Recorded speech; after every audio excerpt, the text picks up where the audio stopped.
Hey YouTubers, it's me, Lonnie Clark, Nuts for Art. I thought I'd do this in the morning. I'm going to be scheduling these readings in the morning.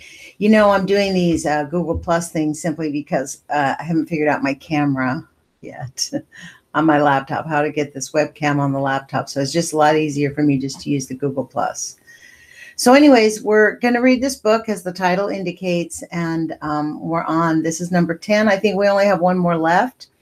I am going to be reading Dr. Caldicott's book probably more slowly. I do want to give this addendum.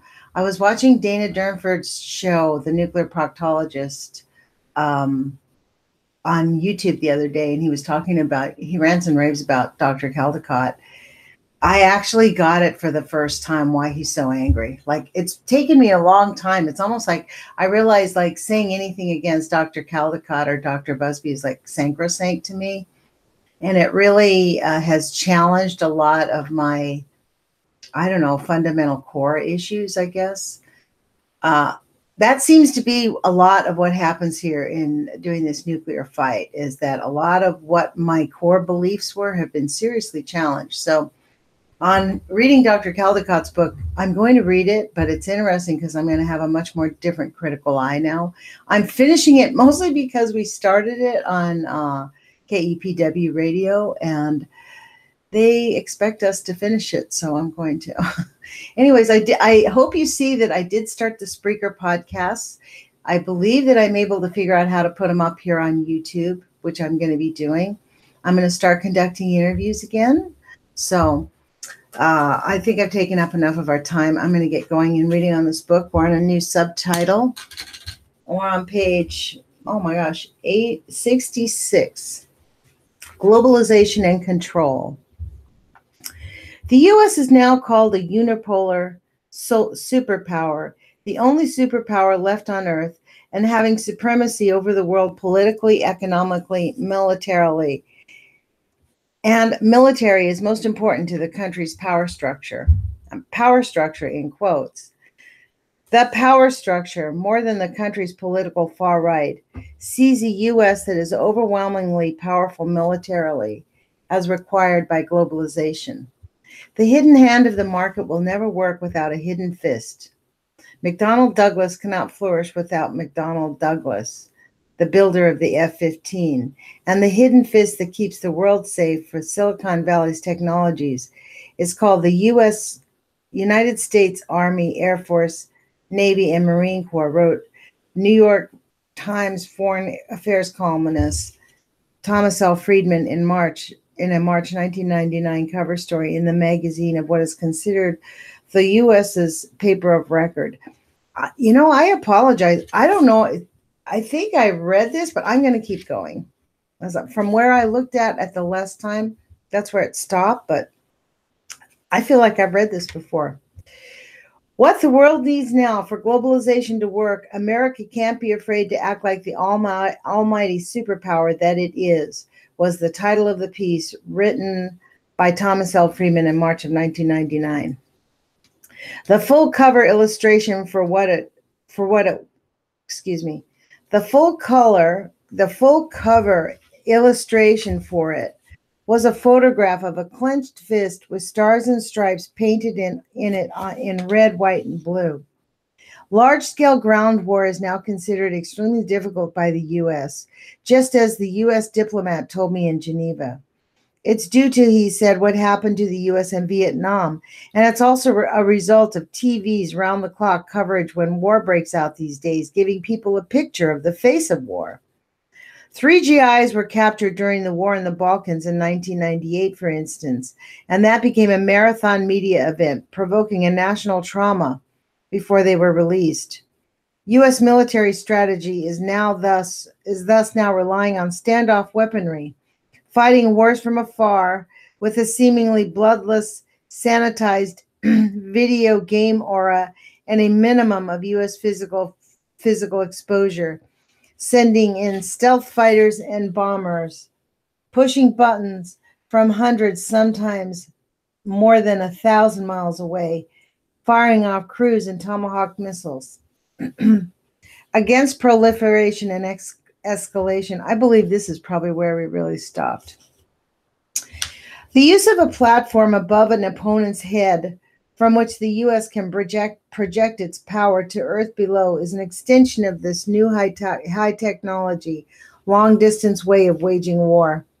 The central fallacy, however, the tragic miscalculations in the U.S. space warfare plans is that the U.S. is, as a superpower, can alone control space and from it dominate the planet below. The U.S. can indeed, hold on.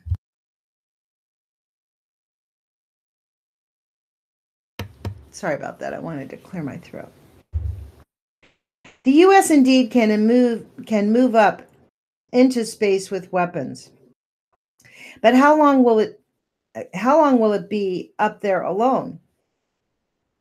In 1945, the U.S. also thought it had an exclusive on the atomic bomb. That didn't last very long. Once up in space with weapons, the U.S. will be joined by other nations. China, Russia, India, who knows who else? No one will profit other than aerospace companies and weapons manufacturers, Boeing, Lockheed Martin, Raytheon, TRW, and the rest. And you know what? That's actually hiring a lot of people, millions of people. If people refuse to work for these people, we would not have the problems we have. The U.S. will have brought armed conflict up into space. What a legacy for our children and their children. It would be Star Wars, but for real.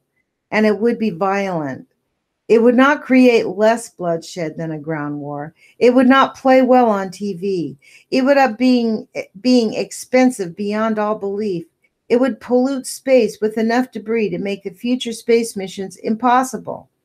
And it would pass a lethal radioactive legacy here on Earth for generations to come. I think they've already done that, Carl.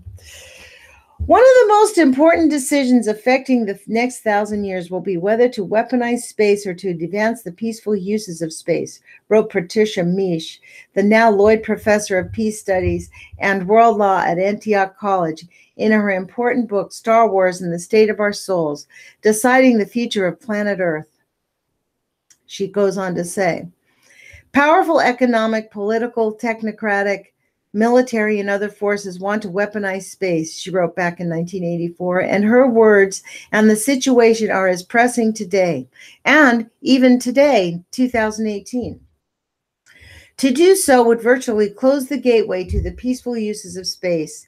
These forces are applying old mentalities of warfighting, national self-sufficiency, and dominance that may have been accepted in bygone ages, but endanger the Earth and human survival in the new era of nuclear weapons and global economic communications and environmental interdependency. We stand at a critical moment of history when the decisions we are about to make with regard to outer space will affect everything that is to follow for thousands of years, said Misch. A failure to find the right response now will be a failure of immense magnitude that we and the planet may never recover from our mistake, unquote. The Global Network Against Weapons and Nuclear Power was founded in 1992 with the inaugural meeting of 200 held in Washington, D.C. City Council chambers. There was Suzanne Marinelli of the Sierra Club of Hawaii who was fighting the establishment on her island of Kauai. It really is a paradise of a Star Wars launch site. That site was established and has been the scene of numerous protests. Chris Brown of Citizens Alert in Nevada, where plans are being made to test the Timberwind nuclear-propelled rocket, was there and spoke of the toll of the atomic testing on the people of Nevada, Utah, and Montana. It is time to stop making the citizens of the Western U.S. victims of the country's addiction to nuclear weapons and nuclear power, said Brown. The Timberwind nuclear-propelled rocket was canceled 2 years later, but in recent years, the Pentagon and NASA have resumed development of the nuclear-propelled rocket, with much of the work going on at the University of Florida in Gainesville, Los Alamos National Laboratory, and NASA's Marshall Space Flight Center in Huntsville. Canadian scientist Walter Dorn was there, complaining about the U.S. opposing UN guidelines on space activities involving nuclear power. We're going to educate, mobilize, activate, and influence the whole space policy program and turn the U.S. away from weaponizing and nuclearizing space, said Gagnon at a press conference in which an action platform was outlined. It called on the U.S. Congress to zero out Space-Based Weapons Fund and the budget for Timberwind. It declared support for Iowa Democrat Senators Tom Harkin's Outer Space Protection Act, banning weapons in space, which, like the measures in the House in the 1980s, failed because they're going to have weapons in space. What do you think that Trader Trump's whole thing right now about, we need a space force? I've been thinking, I need a space force. No, you don't. He's the biggest idiot. That's why I'm reading this book. I'll get back to it. I'm sorry. The platform said the global network would work to remove the secrecy and expose the misinformation presented to the public regarding these issues, and concluded by saying that the global network would seek to build international cooperation in space and urge the reallocation of sources to benefit all humanity and to protect the planetary environment. Since 1992, Gagnon relates the global network has met each year in order to bring together activists who are working on or are interested in space. It was the intention of the founders to create an organization that would serve as a clearinghouse for issues surrounding the nuclearization and weaponization of space, and act as a spark to ignite education and organizing in order to build an international citizens movement. Annual meetings have been held in the locations including New Mexico, Florida, England, Germany, and Colorado. Indeed, in 1993, the organization combined its annual meeting with a protest as Edward Teller spoke before the National Space Foundation in Colorado Springs, which picketed the U.S. Space Command headquarters there. It is a tradition that each global network meeting include a public demonstration at a space-related facility or event, says Gagnon. Wow, I wonder if they still do that. The 2000 meeting took the form of 4 days of protest events, beginning with demonstrations at the U.S. Treasury Department, stressing how much money has been spent by the U.S. on space military activities, and right next to the Treasury Department in front of the White House. The next day, Star Wars Revisited, an international conference on preventing an arms race in space, began at American University, keynoted by Kucinich. Among the speakers were Dr. Helen Caldicott, President Emeritus of Physicians for Social Responsibility, Professor Patricia Meese, Bill Schulzman, Loring Werbel of Citizens for Peace in Space, William Hartung of the World Policy Institute, Karl Rosen of the Institute for the Security and Cooperation of Outer Space. I believe this is the same Karl Rosen that now has a radio show. Helen John, Regina Hagen of the Darmstädter Friedensforum in Germany, Alice Slater, President of Global Resource Action Center for the Environment, David McReynolds of the War Resisters League, and South African poet and former co-prisoner with Nelson Mandela, Dennis Brutus. The next day, Global Network members joined activists challenging the World Trade Organization and the global economy in their April 6, 2000 demonstration in Washington. The Global Network members pressed the relationship between globalization and U.S.-based warfare plans. And the following day, Global Network members went to the offices at the U.S. Congress. The 2001 international meeting of the Global Network was held in Leeds, England in May, and in 2001, U.S. national meeting in March in Huntsville, Alabama. On October 13th, 2001, the network will be holding an international day of protest to stop the militarization of space. Huh? Yeah, that really worked. The secrecy continues. Back to the book. From the outset, we have tried to identify and activate people living near the key Space Command and or NASA facilities around the world as the first steps in building a global grassroots movement to keep space for peace, says Gagnon. Thus, early leaders in the movement, he noted, came from Colorado Springs, U.S. Space Command headquarters, Leeds in England, Menwith Hill, and also nearby Flyingdale U.S. bases, and Darmstadt, Germany, the operational headquarters for European Space Agency, and Florida, Cape Canaveral.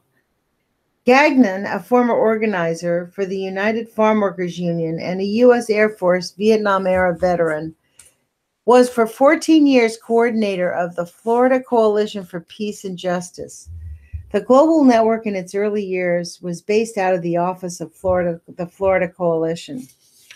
The global network further, he said, has grown to include activists from communities near the other important space installations, including Vandenberg Air Force Base in California, the launch site for the National Missile Defense tests, Kirtland Air Force Base in Albuquerque, New Mexico, Fort Meade, Maryland, where the National Security Agency is based, Marshall Space Flight Center in Huntsville, and a host of corporate aerospace facilities like Lockheed Martin, Valley Forge, Pennsylvania, and other locations, and Raytheon out of Tucson, Arizona. Among the primary goals of the global network, said Gagnon, has been to educate and create enough momentum that other peace groups, long working hard on other issues of nuclear disarmament, would understand that without a strong coordinated movement to stop plans for space weaponization, there would never be any real opportunity to abolish nuclear weapons. By presenting workshops at conferences of most national peace groups, the global network has intensified the consciousness-building process about space weaponization with the movement's most natural allies. Looking at the voting records of Congress over recent years reveals that an organizing strategy based in Washington, D.C. is not one that will bear significant fruit in the foreseeable future, he said. Even with the unwavering support of congresspersons like Representative Kucinich and others, Global Network realized that it is the grassroots that must ultimately be moved to prevent an arms race in space. Thus, the network has committed its time and resources to educating and mobilizing the public, knowing that in time, if the people can be empowered to lead, Congress and the White House will follow. Wow. Well, I think I'm going to end here, you guys. There's about another 5 pages. Let me mark it so that I don't do what I did today and read a paragraph that I read yesterday. So let me mark it where I stopped. So I really appreciate all of you guys listening to this because right now we are living in the weirdest time in the world where we have the President of the United States pretending like he thought up the Space Force program. You know, he doesn't even have the humility to say, I didn't think of it. He's like, oh, I've been thinking we need a Space Force. He's just a con man, Don the Con. That's what's going on here. So obviously, I think more than anything, this book points out to me that activism doesn't work. Like, we could jump up and down and do all we want, but they have the power and they're definitely exercising it. So I think our plan is really, we need to figure out how to protect ourselves and prevent ourselves from what they're obviously doing, because their plan is ongoing and never ending. So I'm going to end here, you guys. I am going to be doing another podcast on my radio show, and I am actually going to be doing a radio show about politics and with my super liberal point of view, which I'll be posting up here too. So I think I figured that out. Hi, viewer, whoever you are. It's good to see you here. Anyways, I'm going to end here, you guys. I'll be back at this tomorrow. I'm going to schedule first thing in the morning. I seem to be able to get to it, and we're almost done with that. So that's kind of a good thing. So I'll talk to you guys later. Put your courage feet on. We definitely need it. And, you know, keep your spirits up. Like, let's don't let them get to us, right? The only power we have is to keep ourselves happy. So ciao, you guys. I'll talk to you later. Bye.